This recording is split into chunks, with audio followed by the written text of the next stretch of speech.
সোনাচার ভাইরা আমার আব্বা জানে নাও, আল্লাহর নবী মায়ার নবী রাহমাতাল লিল আলামিন দু জাহানের বাদশা নবী আমার, ওই বেঈমান ইহুদির জাতিরা নবীদেরকে এমন কষ্ট দিয়েছিল, নবীকে আমার এমন আপনার কষ্ট দিয়েছিল। ওই মক্কার বেঈমান কাফেররা নবীকে এত অত্যাচার করেছিল। মিস্টার কেসেস ক্লে যখন নবীজির জীবনীখানা পড়তে শুরু করলেন, আল্লাহর নবীর চলন ভঙ্গিমা কেমন ছিল, আল্লাহর নবীর বাচন ভঙ্গিমা কেমন ছিল, আল্লাহর নবীর কথা বলার স্টাইল খানা কেমন ছিল, হঠাৎ করে তার সম্মুখে একটা অধ্যায় বের হয়ে যায়। অধ্যায়টা হলো হযরতে বেলাল রাদিয়াল্লাহু তাআলা আনহুর অধ্যায়। মিস্টার কেসেস ক্লে মনে মনে ভাবতে লাগলেন, বেলাল এত কালো মানুষ, বেলালের ঠোঁট দুটি মোটা মোটা ছিল, বেলাল হাবশী দেশের মানুষ ছিল, হাবশী দেশের মানুষ থাকার পরে কেমন করে বেলাল নবীর কাছে জায়গা পেল? জোরে বলা যায় না সুবহানাল্লাহ। আমি কেসেস ক্লে, আমেরিকার গোল্ড মেডেল স্বর্ণের পদক আমার গলার ভিতরে, অথচ আমেরিকার জেলখানার মধ্যে আমি পড়ে আছি, হোটেলের মধ্যে আমাকে ঢুকতে দেওয়া হলো না। কিন্তু মায়ার নবী এত আদর্শবান নবী, নবী আমার এত আদর্শবান নবী, কেমন করে বেলাল এত কালো হওয়ার পরে নবীর কাছে জায়গা পেল? ইতিহাস খানা পড়তে শুরু করলেন। সোনার চাঁদ ভাইরা আমার আব্বা জানেরা, হযরতে বেলাল রাদিয়াল্লাহু তাআলা আনহুকে যখন বেঈমান আবু জেহেলের দলেরা, উতবা সাইবার দলেরা বেলালকে আপনার গ্রেফতার করে নিয়েছে, বেলালকে কৃতদাস হিসাবে গ্রহণ করেছে। বেলালের অন্যায় খানা ছিল, বেলাল কলেমার দাওয়াত খানা গ্রহণ করেছে। ওই মক্কার বেঈমানেরা বলে, বেলাল টাকা দেব, পয়সা দেব, জমি দেব, জায়গা দেব, অট্টালিকা দেব, একটিবারের জন্য বলো মুহাম্মদ ভালো মানুষ না, একটিবারের জন্য বলো ইসলাম ধর্ম ভালো না। বেলাল চিৎকার করে বলেছিল, নেভার, কখনোই নাই। ও মক্কার বেঈমান দলেরা তোমরা শুনে নাও, আমি বেলাল আমার জান চলে যাবে, তারপরেও নবীকে অস্বীকার করতে পারবো না। জোরে বলা যায় না একবার সুবহানাল্লাহ। এ নদিয়া জেলার মুসলমান আমার আব্বা জেলার সোনার চাঁদ ভাইয়েরা, হযরতে বেলালের পায়ের সঙ্গে উটের পাখানাকে বেঁধে দিল। উটের পাখানাকে বেঁধে দেওয়ার পরে মক্কার রাজ দরবারে বেলালকে টানতে শুরু করলো। বেলালের শরীর দিয়ে যেন টপ টপ টপ টপ করে রক্তগুলো ঝরে ঝরে পড়ে যায়। হযরতে বেলাল কান্না করে আর বলে, আল্লাহ, ও রব্বুল আলামিন, পরওয়ারদিগারে আলাম, তুমি আমার ইজ্জতের মালিক, তুমি আমার সম্মানের মালিক। ওগো আমার আল্লাহ, তুমি যদি আমার ইজ্জতটা রক্ষা করো, পৃথিবীর জমিনে আমার ইজ্জতটা কেউ নষ্ট করতে পারবে না। ওই আমার আল্লাহ, তুমি যদি আমার ইজ্জতটা রক্ষা না করো, পৃথিবীর বুকে আমার ইজ্জতটা কেউ রক্ষা করতে পারবে না। আমি বেলাল আমার ঈমানের জিম্মাদারি তোমাকে দিয়ে দিলাম। আব্বা যারা শোনাচ্ছেন ভাইরা, বিশ্ব নবী মুহাম্মদুর রাসূলুল্লাহ সাল্লাল্লাহু তাআলা আলাইহি ওয়াসাল্লাম নবী আমার দুইটা চোখের পানি ছেড়ে দিয়ে নবী যেন কান্না করতে শুরু করলেন। নবীর সাহাবারা বলে, হুজুর, সব কিছু সহ্য করতে পারি গো নবী, কিন্তু আপনার চোখের পানি কারাই আমরা সহ্য করতে পারি না। ইয়া রাসূলুল্লাহ, ইয়া হাবিবাল্লাহ, হুজুর আপনি কান্না করবেন না। মায়ার নবী, দয়ার নবী রাহমাতাল লিল আলামিন ডাক দিয়ে বললেন, আমার আবু বকর কোথায় আছে? আমার আবু বকরকে আমার সম্মুখে নিয়ে এসে চলে এসো। হযরতে আবু বকর কান্না করিয়া বলে, ইয়া রাসূলুল্লাহ, ইয়া হাবিবাল্লাহ, হুজুর গো, বলুন বলুন, আমি আবু বকর আপনার জন্য কি করতে পারি? ওগো মায়ার নবীজি, আমি আবু বকর জান দেব, মাল দেব, প্রয়োজনে আমার জীবন কানা দিয়ে দেব।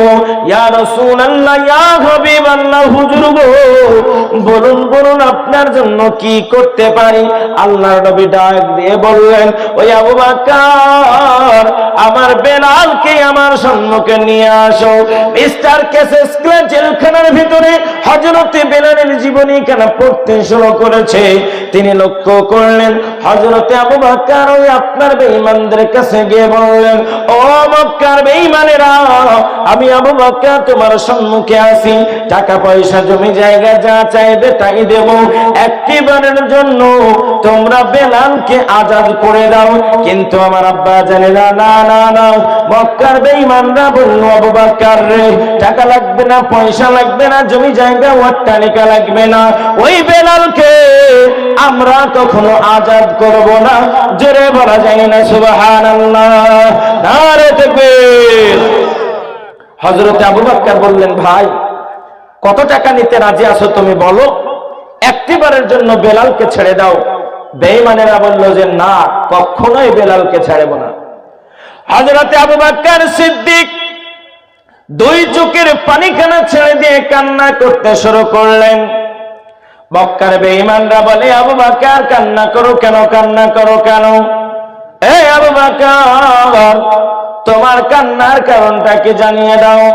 হযরত আবু বকর সিদ্দিক রাদিয়াল্লাহু তাআলা আনহু বললেন, ও মক্কার বেঈমানেরা, তোমরা শুনে নাও, বেলালকে যত টাকা দিয়ে তোমরা ক্রয় করেছো, এর থেকে 3 গুণ টাকা দিতে রাজি আছি, একটিবারের জন্য তোমরা বেলালকে ছেড়ে দাও।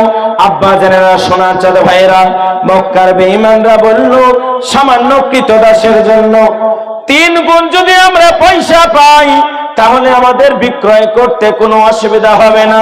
যাও যাও যাও, তুমি বেলালকে নিয়ে চলে যাও। হযরত আবু বকর সিদ্দিক রাদিয়াল্লাহু তাআলা আনহু মায়ার নবীজির জনসভর একজন সাহাবা ছিলেন। হযরত বেলালকে নিয়ে আল্লাহর নবীর দরবারে হাজির করে দিল। বিশ্ব নবীর কাছে যখন বেলালকে হাজির করে দেয়, হযরত বেলাল দুই চোখের পানিটা ছেড়ে দিয়ে এমন করে কান্না করতে শুরু করলেন। মায়ার নবী ডাক দিয়ে বলে, বেলাল কান্না করো কেন, কান্না করো কেন? ও বেলাল, তোমার কি বাড়ির কথা মনে পড়েছে? ও গো বেলাল, তোমার কি আব্বার কথা কেন মনে পড়েছে? তোমার কি মায়ের কথা কেন মনে পড়েছে? বেলাল জানিয়ে দাও, তোমার কান্নার কারণটা কি তুমি জানিয়ে দাও। হযরতে বেলাল কান্না করিয়া বলে, ইয়া রাসূলুল্লাহ, ইয়া হাবিবাল্লাহ, হুজুর, ওই বেঈমানেরা আমাকে কতই না কষ্ট দিয়েছে। আমি বেলাল যখন কলেমা খানা পড়তাম, ওই মক্কার বেঈমানেরা আমার মাথা কানা ওই আপনার বালির সঙ্গে লাগিয়ে দিত, এমন করে আমার পিঠের উপরে উটের পচা নাড়ি ভুঁড়িগুলো চাপিয়ে দিত গো হুজুর। কখনো বা মোটায় একটা পাথর তুলে আমি বেলাল আমার গায়ের উপরে তারা চাপিয়ে দিত। ইয়া রাসূলুল্লাহ, ইয়া হাবিবাল্লাহ, আমি বেলাল, আমার মনের মধ্যে একটা প্রশ্ন ছিল, আমি নাকি নবীকে দেখতে পাবো না, আমি কি নবীর চেহারা কেন একটিবারের জন্য দেখতে পাবো না? ওগো নবীজি, আমার মনের মধ্যে একটা ভয় ছিল, আমি আল্লাহর নবী আপনাকে না দেখে দুনিয়ার জমিন থেকে নাকি ইন্তেকাল করব। ইয়া রাসূলুল্লাহ, ইয়া হাবিবাল্লাহ, হুজুর, যখন আমি আপনার সম্মুখে আসলাম নবী গো, আল্লাহর কসম করে বললাম, ওই বেঈমানেরা আমাকে যতই না কষ্ট দিয়েছে, ওই বেঈমানেরা আমাকে যতই না নিপীড়ন করেছে, অত্যাচার করেছে, ইয়া নবীজি, সঙ্গে সঙ্গে সঙ্গে সঙ্গে আমি যখন আপনার চেহারাখানা দেখতে পেলাম, আপনার চেহারাটা দেখার সঙ্গে সঙ্গে আমার ভিতরের সমস্ত কষ্টগুলি নিবারণ হয়ে গিয়েছে। জোরে বলা যায় না সুবহানাল্লাহ। মিস্টার কেসেস ক্লে বললেন, হায় রে, বেলাল তো নবীর কাছে মর্যাদা পেল। মিস্টার কেসেস ক্লে বলে, ভাই কেমন করে ওই বেলালের মতন আমি মর্যাদাবান হতে পারবো?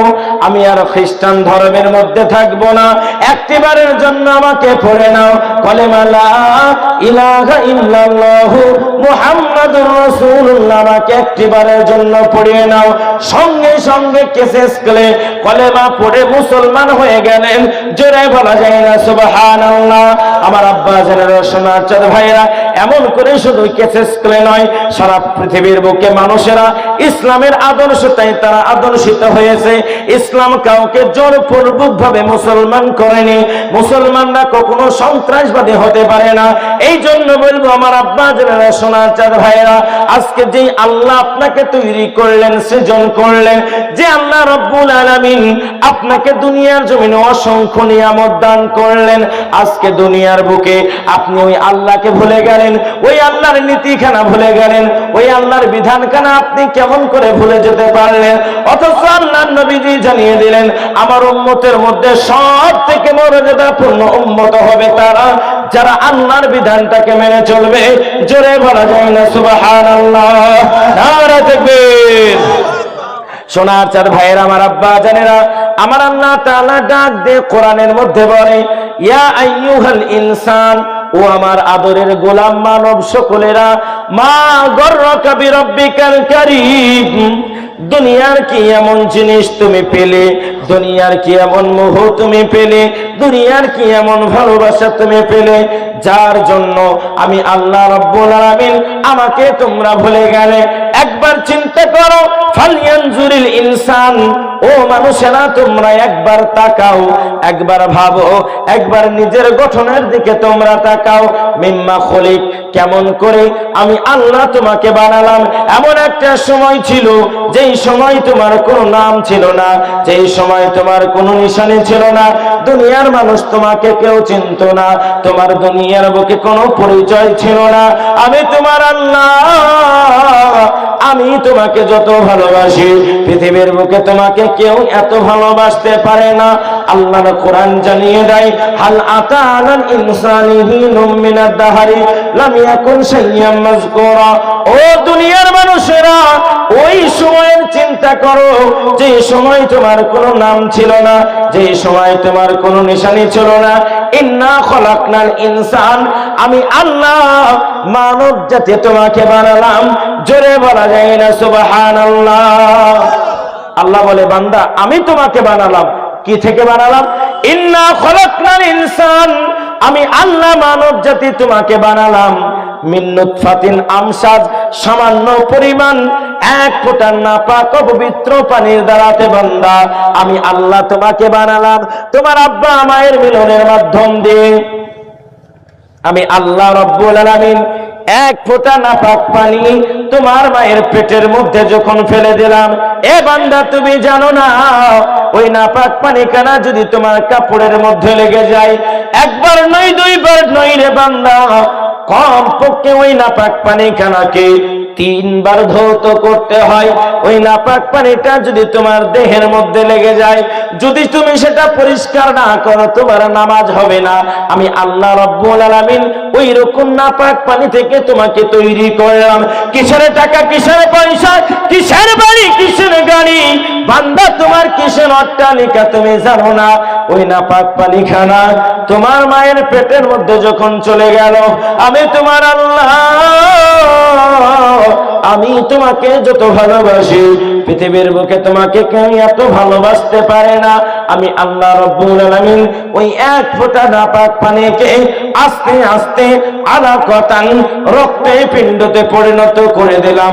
আল্লাহর কোরআন জানিয়ে দেয়, ইকরা বিসমি রাব্বিকাল্লাযী খলাক, খলাকাল ইনসানা মিন আলাক। আমি রব্বুল আলামিন, পড়ো আমার প্রভুর নামে, যে প্রভু তোমাকে তৈরি করেছে জমাট বাঁধা রক্ত থেকে। এ বান্দা, আমি আল্লাহ রব্বুল আলামিন ওই এক ফোঁটা নাপাক পানি থেকে সর্বপ্রথম একটা জমাট বাঁধা রক্তে পরিণত করলাম। বান্দা জানো না, জানো না, ওই জমাট বাঁধা রক্ত থেকে আমি আল্লাহ রব্বুল আলামিন সুন্দর করে একটা গোশতের টুকরা তোমাকে বানালাম। বান্দা যখন মায়ের পেটের ভিতরে একটা গোশতের টুকরাই তুমি পরিণত হয়ে গেলে, আমি তোমার আল্লাহ, আমি আল্লাহ পাক আল্লাহ তাআলা ওই গোশতের টুকরার ভিতরে ফাকা সাউনাল ইযামা লাহমা, আমি আল্লাহ রাব্বুল আলামিন ওই গোশতের টুকরার ভিতরে সুন্দর করে তোমার হাড় দিলাম। কচি কচি হাড় দিয়ে আমি আল্লাহ তোমার টেকচার খানা বানালাম। আমি আল্লাহ সুন্দর তোমার বডি খানা বানালাম। জোরে বলা যায় না সুবহানাল্লাহ? নারে তাকবীর। ইয়া আইয়ুহাল ইনসান, আমি আল্লাহ যদি চাইতাম তোমার মায়ের পেটের মধ্যে ওই জমাট বাঁধা রক্তটাকে গুলিয়ে পচিয়ে তোমার মায়ের পেশাবের দ্বার দিয়ে বের করে দিতে পারতাম। জোরে বলেন, পারতো কি পারতো না? আল্লাহ রাব্বুল আলামিন বলে, বান্দা শুধু তাই নয়, আলাম নাজআল লাহু আইনাইন, বান্দা তোমাকে দুইখানা হ্যালোজিন মার্কা চোখ দিলাম। সারা পৃথিবীটা তুমি দেখো, কোনো চার্জার লাগে না, কোনো ব্যাটারি লাগে না, কোনো পাওয়ার লাগে না। আমি আল্লাহ তোমার চোখের ভিতরে একটা নয়, দুইটা নয়, 775 মেগাপিক্সেল ক্যামেরার যত পাওয়ার, আমি আল্লাহ তোমার চোখের ভিতরে কতখানা পাওয়ার দান করলাম। বান্দা আমি তোমাকে ব্রেন দিলাম, ওই ব্রেনের মধ্যে ছোট ছোট নাল নাল কিছু তার দিলাম, কিছু সুতা দিলাম, যে সুতাখানা পৃথিবীটা যদি তুমি 2.5 বার ঘোরাও রে বান্দা, 2.5 বার ঘোরানোর পরে ওই তোমার ব্রেনের সুতাগুলা অবশিষ্ট থেকে যাবে। জোরে একবার বলা যায় না সুবহানাল্লাহ? এ বান্দা শুধু তাই নয়, আলাম নাজআল লাহু আইনাইন ওয়া লিসানান ওয়া শাফাতাইন, আমি আল্লাহ তোমাকে দুইখানা ঠোঁট দিলাম। আমি তোমার এত বড় রব, তোমার আব্বা উচ্চারণ করবে, ঠোঁটের প্রয়োজন হবে। আব্বা তোমাকে কতই না ভালোবাসে, তোমার মায়ের নাম কেন উচ্চারণ করবে, ঠোঁটটাকে মিলাতে হবে। তোমার মা তোমাকে কতই না ভালোবাসে, কিন্তু আমি আল্লাহ আমার নাম কেন যখন উচ্চারণ করবে, তোমার আব্বা তোমাকে ভালোবাসলেও, তোমার মা তোমাকে ভালোবাসলেও দুইটা ঠোঁট মিলে যাবে, কিন্তু আমি আল্লাহ আমার নাম উচ্চারণ করলে তোমার ঠোঁট দুটি মিলবে না। জোরে বলা যায় না সুবহানাল্লাহ? নারে তাকবীর! বান্দা কিসের বাহাদুরি, কিসের দাদাগিরি, কিসের অট্টালিকা, কিসের টাকা, কিসের পয়সা, আমি আল্লাহ রাব্বুল আলামিন তোমার মায়ের পেটের ভিতরে সুন্দর করে তোমার যখন একটা বডি বানালাম, একটা স্ট্রাকচার বানালাম।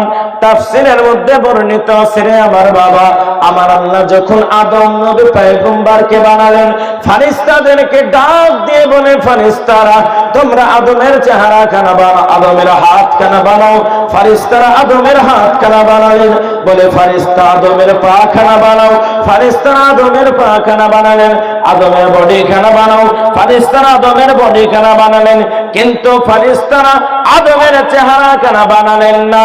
আমার আল্লাহ বলে, ফেরেশতা আদমের চেহারা কেন তোমাকে বানাতে হবে না, আমি আল্লাহ আদমকে এত ভালোবাসি, আদম সন্তানকে এত মহব্বত করি। আমি আল্লাহ রাব্বুল আলামিন আমার কুদরতি হাত দিয়ে আমি আল্লাহ আদমের চেহারা খানা বানাবো। জোরে বলা যায় না সুবহানাল্লাহ? বান্দা না না না, তুমি তোমার মায়ের পেটের ভিতরে তোমার খাবারের দরকার আছে, দুনিয়ার কোনো ডাক্তার পারে না, দুনিয়ার কোনো মাস্টার পারে না, দুনিয়ার কোনো ইঞ্জিনিয়ার পারে না। আমি আল্লাহ বিনা অপারেশনে, বিনা সার্জারিতে তোমার মায়ের পেটের ভিতরে সুন্দর করে বান্দা তোমার একটা খাবারের ব্যবস্থা করলাম, যেটা দুনিয়ার কেউ পারে না। এইবার আপনাকে প্রশ্ন করা হলো, আমার আল্লাহ কেমন করে মায়ের পেটের ভিতরে খাবার কেনা খাওয়ালেন?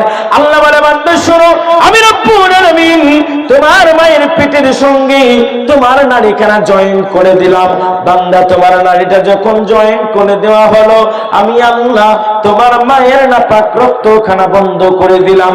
তোমার নাপাক রক্তখানা বন্ধ করে দিয়ে তোমার মায়ের নাপাক রক্তখানা নাড়ির মাধ্যম দিয়ে আমি আল্লাহ তোমার জন্য সুন্দর রূপে একটা খাবারের ব্যবস্থা করলাম।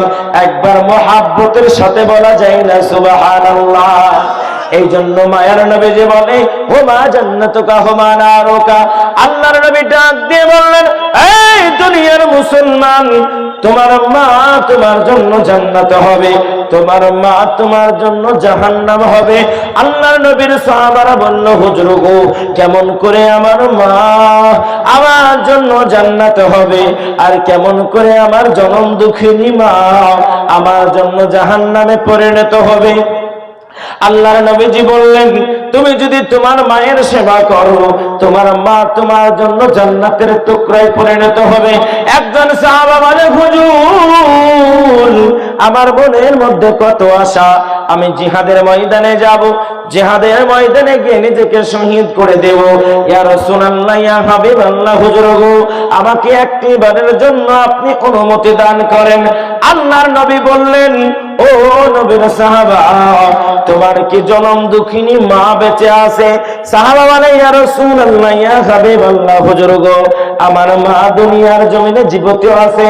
আল্লাহর নবীজি বললেন, যাও যাও, তুমি তোমার মায়ের সেবা করো, জিহাদের ময়দানে তোমার যাওয়ার দরকার নাই। একবার মুহাব্বতের সাথে বলা যায় না সুবহানাল্লাহ? তার কারণ কেন হলো, তোমার মা দুনিয়ার বুকে তোমাকে আনতে গিয়ে কতই না কষ্ট করেছে। তাফসীরের মধ্যে বর্ণিত আছে, আল্লাহর নবীজি আপনার একদিন বসে আছেন, এমন অবস্থায় নবীর সম্মুখে একজন বৃদ্ধা মহিলা আসতেছেন। আল্লাহর নবী ডাক দিয়ে বললেন, নবীর সাহাবা, আমার চাদরখানা ওই বৃদ্ধা মহিলার পায়ের তলায় তোমরা বিছিয়ে দাও। আল্লাহর নবীজির সাহাবারা বলল, হুজুর, চাদরটা কতই না মর্যাদাবান চাদর ছিল। ইয়া রাসূলুল্লাহ, ইয়া হাবিবাল্লাহ, হুজুর গো, কেন কেন আপনি চাদরখানা ওই বৃদ্ধার পায়ের তলায় বিছিয়ে দেন? আল্লাহর নবীজি বললেন, ও নবীর সাহাবা, তোমরা জানো না আমি নবীজি আলাম ইয়াজিদকা ইয়াতীমান ফাআওয়া, আমি আল্লাহর নবী আমার মতন ইতিম আল্লাহ দুনিয়ার জমিনে আর কাউকে বানাইনি। আমি মায়ের নবী লক্ষ্য করেছি, আমার মা নাই, আমার আব্বা নাই, আমি লক্ষ্য করেছি আমি যখন একা ছিলাম, আমার জনম দুঃখিনী মা যখন ইন্তেকাল করেছে, আমার দুধ মাতা হালিমাতুস সাদিয়া আমাকে কতই না মহব্বত করেছে। ওগো নবীজির সাহাবা, ওই মেয়েটা জাতা মাতা নারী না, তিনি হলেন আমার দুধ মাতা হালিমাতুস সাদিয়া। একবার জোরে বলা যায় না সুবহানাল্লাহ? এই নবীজির সাহাবা, তোমার মা যদি তোমার জন্য দোয়া করে, সঙ্গে সঙ্গে আল্লাহর দরবারে তোমার দোয়াটা কবুল হয়ে যাবে। এই জন্য বলবো, নদিয়া জেলার মুসলমান, আপনি আপনার মায়ের সেবা করবেন, আল্লাহর জান্নাত আপনার জন্য সহজ হয়ে যাবে। ওগো পর্দার জনম দুঃখিনী মা, আপনাকে একবার জানাবো গো মা, আপনি যদি আল্লাহর ইবাদত করেন, সন্তান যখন আপনার পেটের মধ্যে থাকবে, আপনি যখন তখন আল্লাহর প্রশংসা কেন আদায় করেন? আমার আল্লাহ বলে, বান্দা, আমার বান্দি আমার প্রশংসা কেন আদায় করেছে? আমি আমার বান্দির পেটের ভিতরে একটা নেক সন্তানের আবির্ভাব ঘটাবো। এই জন্য মায়েদেরকে বলবো, মা, আপনার সন্তান যখন আপনার পেটের মধ্যে থাকবে, আপনি অন্যায় কাজ করবেন না, আপনি সিরিয়াল দেখবেন না, আপনি সিনেমা দেখবেন না, দেখবেন দুনিয়ার বুকে আপনার সন্তান খারাপ নেক সন্তানে পরিণত হবে। আর যদি দুনিয়ার বুকে আপনি ওই আপনার সিরিয়াল সিনেমা দেখে আপনি জীবন যাপন করেন, দুনিয়ার বুকে আপনার সন্তান জন্মগ্রহণ করবে। জন্মগ্রহণ করার পরে যেমন অনেক মানুষ আছে আজকে দেখতে পাবেন, আব্বা মাকে সম্মান করা তো দূরের কথা, মাস্টার ডাক্তার ইঞ্জিনিয়ার হওয়ার পরে নিজের জনম দুঃখিনী মাকে এক মুঠো খাবার দিতে পারে না। নিজের জনম দুঃখিনী মায়ের জায়গাটা হয়েছে বৃদ্ধাশ্রম। জোরে বলুন, কথা ঠিক বললাম না ঠিক? কথা বলে না, ঠিক বললাম না ভুল বললাম? আল্লাহর নবীজি বললেন, সাহাবা শোনো, আমার মনে পড়ে ওই দিনের কথা, যখন আমার জনম দুঃখিনী মা খোদার যন্ত্রণায় শুকনো গোশতগুলোকে চিবিয়ে চিবিয়ে খেয়েছিল। নবীজির সাহাবা, জানো না মা কেমন করে সন্তানকে ভালোবাসে? বাস্তবের সঙ্গে আপনাকে একটা কথা মেলাবো, বাস্তবের সঙ্গে কথাটা মিলিয়ে নেবেন। আল্লাহর নবীজির একজন সাহাবা দুই চোখের পানিটা ছেড়ে দিয়ে কান্না করতে শুরু করলেন। নবী আমার বললেন, সাহাবা, কান্না করো কেন? ও সাহাবা, তোমার কান্নার কারণটা কি জানিয়ে দাও। সাহাবা বলে, ইয়া রাসূলুল্লাহ, ইয়া হাবিবাল্লাহ, হুজুর গো, আমার মতন গুনাহগার পৃথিবীর জমিনে আপনি আর একটা খুঁজে পাবেন না। ইয়া রাসূলুল্লাহ, ইয়া হাবিবাল্লাহ, আমি এত গুনাহ করেছি, মক্কা মদিনার জমিনে আমার মতন আর একটা গুনাহগার আপনি পাবেন না। আল্লাহর নবীজি বললেন, সাহাবা, কি এমন গুনাহ করেছো যার জন্য তুমি নিজেকে এত অসহায় মনে করো। সাহাবা বলে, ইয়া রাসূলুল্লাহ, ইয়া হাবিবাল্লাহ, মক্কার জমিনে যখন নারীদের কোনো সম্মান ছিল না, আজকে নারীদের সম্মান ইসলাম কতটা দিল। আজকে অনেক মেয়েরা বলে ইসলাম নারীদের মর্যাদা দেয়নি, ইসলাম নারীদের সম্মান দেয়নি। কিন্তু না, ইসলাম নারীদের যতটা মর্যাদা দিয়েছে পৃথিবীর বুকে এত মর্যাদা কোন ধর্মের মধ্যে দেওয়া হয়নি। ওই নবীজির সাহাবা বলে, হুজুর, যখন পৃথিবীর জমিন নারীদের মর্যাদা ছিল না, সময়টা ছিল আইয়ামে জাহিলিয়াতের সময়। ইয়া রাসূলুল্লাহ, যেই সময় নারীরা জন্মগ্রহণ করলে নারীদেরকে অপয়া মনে করা হতো, নারী জাতি জন্মগ্রহণ করলে মুখে চুলকানি লেগে যেত। ওগো নবীজি, এইরকম অবস্থাতে আমার একজন কন্যা সন্তান হয়েছিল। নবী গো, আমার বিবি তখন হামিলা অবস্থায় ছিল। ইয়া রাসূলুল্লাহ, ইয়া হাবিবাল্লাহ, হামিলা মানে গর্ভবতী। ওগো মায়ার নবী, আমি তিজারত করি, ব্যবসা করি, বাণিজ্য করি, ব্যবসা বাণিজ্যের কাজের জন্য নবীজি আমি ব্যবসায়িক কাজে বাইরে রওনা হয়ে গেলাম। আমি আমার বিবিকে ডাক দিয়ে বললাম, প্রাণের বিবি, তোমার পেটের ভেতরে যেই সন্তানখানা আছে, ওই সন্তানটা যদি পুরুষ সন্তান হয়, বিবি রে, সন্তানটাকে সুন্দর করে সোনার বাক্সের মধ্যে ভরে রাখবে। আর বিবি শুনে নাও, সন্তানটা যদি নারী সন্তান হয়, সন্তানটাকে গলা টেপে হত্যা করে দেবে। খবরদার, খবরদার, কোন রকমের তুমি কষ্ট নেবে না। ইয়া রাসূলুল্লাহ, ইয়া হাবিবাল্লাহ, এই কথাটা বলার সঙ্গে সঙ্গে আমি বাইরে যখন চলে গেলাম, ব্যবসার কাজে চলে গেলাম। আমি ব্যবসা বাণিজ্যের কাজে যাওয়ার পরে কয়েক বছর পরে যখন আমি বাড়ির মধ্যে আসলাম, ওগো আল্লাহর নবী, কয়েক বছর পরে আমি যখন বাড়িতে আসি, আমার বিবি আমার জন্য সুন্দর করে সাজগোজা করেছে। দরজাটা খুলে দেওয়া হলো, দরজাখানা ওপেন করে দেওয়া হলো। ওগো মায়ার নবী, আমি আমার বিবির আপ্যায়নে বড় আনন্দিত হলাম। নবী গো, আমার সম্মুখে ঠান্ডা পানি আগিয়ে দেওয়া হলো। লক্ষ্য করে দেখবেন, যেই লোক আপনার সৌদি আরবে কাজ করে, কুয়েতে কাজ করে, কাতারে কাজ করে, 3 বছর পরে যদি স্বামী বাড়িতে আসে, বিবি তাকে মহাব্বত করবে কি করবে না, তাড়াতাড়ি বলেন। কিন্তু বর্তমান সময়ে সৌদিতে যে গেছে তারা বউ পালিয়ে গেছে। ঠিক বললাম না ভুল বললাম? সৌদিতে গেছে, বউ পালিয়েছে।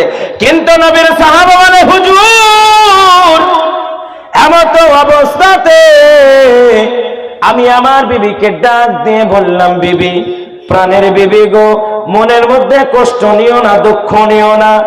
ও বিবি, কতদিন তোমাকে দেখি নাই, একটিবারের জন্য তুমি আমার কাছে এসো। বিবি আমার কাছে আসলো। হুজুর গো, আমার স্বামী আমাকে দেখার পরে বলল, তোমাকে আজকে কতই না সুন্দর লাগে। তবে বিবি জানিয়ে দাও, তোমার পেটের ভিতরে যেই সন্তানটা ছিল, ওই সন্তানটা নারী হয়েছে নাকি ওই সন্তানটা পুরুষ হয়েছে? ওগো আমার বিবি, একটিবারের জন্য তুমি জানিয়ে দাও। ইয়া রাসূলুল্লাহ, ইয়া হাবিবাল্লাহ, এই কথাটা শোনার সঙ্গে সঙ্গে আমার বিবি 2 চোখের পানিটা ছেড়ে দিয়ে কান্না করতে শুরু করলেন। আমি বললাম, বিবি কান্না করো কেন? আমার বিবি আমাকে ডাক দিয়ে বলে, স্বামী গো, আমার পেটের মধ্যে সন্তান কেন আপনি নারী ছিল না পুরুষ ছিল জানতে চেয়েছেন। চলুন চলুন, আপনার আমানতটাকে আমি দেখাবো। ইয়া রাসূলুল্লাহ, ইয়া হাবিবাল্লাহ, এই কথা বলার সঙ্গে সঙ্গে আমার বিবি সঙ্গে সঙ্গে আমাকে ঘরের মধ্যে নিয়ে চলে যায়।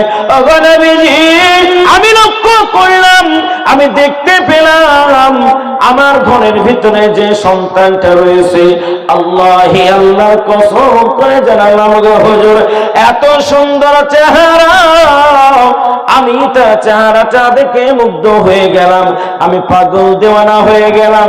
কিন্তু নবী, আমি লক্ষ্য করলাম আমার সন্তানটা পুরুষ সন্তান ছিল না, আমার সন্তানটা একজন নারী সন্তান ছিল। ওগো আল্লাহর নবী, সঙ্গে সঙ্গে আমার মনটা খারাপ হয়ে গেল। আমার বিবিকে বললাম, বিবি গো, ওই নারী সন্তানকে তুমি জন্ম দিয়েছো। বিবি কান্না করে আর বলে, স্বামী, আমার পেটের ভিতরে যে সন্তানটা আছে আমি জানি না সন্তানটা নারী হবে নাকি পুরুষ হবে। ওগো আমার স্বামী, এত সুন্দর তার চেহারা, তার নামটা আমি আদর করে রাখলাম জামিলা। কি নাম বললাম? জামিলা মানে সুন্দর, জামিলা মানে খুবসুরত। এত সুন্দর যার চেহারা, আমি আদর করে তার নামটি রাখলাম জামিলা। ইয়া রাসূলুল্লাহ, ইয়া হাবিবাল্লাহ, আমার শরীর দিয়ে যেন টকবক টকবক করে রক্তগুলা ফুটতে শুরু করলো। আমি আমার বিবিকে ধমক দিয়ে বললাম, এ বিবি, বলো বলো, কন্যা সন্তান আমার ঘরের ভেতরে কেন? ওগো নবীজি। আমার বিবি কান্না করে আর বলে, স্বামী গো, আমি মা, একদিন নয়, 2 দিন নয় গো স্বামী, 10 মাস 10 দিন কত কষ্ট করে আমি আমার সন্তানকে পেটের মধ্যে রেখেছি। আমি মা, কত কষ্ট করে আমার সন্তানকে পেটের মধ্যে রাখলাম। আজকে যদি আমার সন্তানকে আমি গলা টিপে হত্যা করি, স্বামী আপনি জানেন না ওই যে পেশাবের বেদনা কত কঠিন, পৃথিবীর বুকে কেউ বলতে পারে না। বর্তমান বিজ্ঞান গবেষণা করেছে, বিজ্ঞান একটা মেশিন আবিষ্কার করেছে। আমার ভাইরা, সিট মাপার একটা যন্ত্র আছে, তার নাম হলো মিটার। কি নাম বললাম? মিটার। পানি মাপার একটা যন্ত্র আছে, তার নাম হলো লিটার। আর জ্বর মাপার একটা যন্ত্র আছে, তার নাম কি? থার্মোমিটার। জ্বর মাপার যন্ত্রটার নাম হলো থার্মোমিটার। বর্তমান বিজ্ঞান আজ থেকে কোটি কোটি মাইল উপরে ওই আপনার জাহাজখানা উড়ে চলে যায়, এইখান থেকে স্ক্যান করে বলে দেয় কত হাজার কিলোমিটার উপরে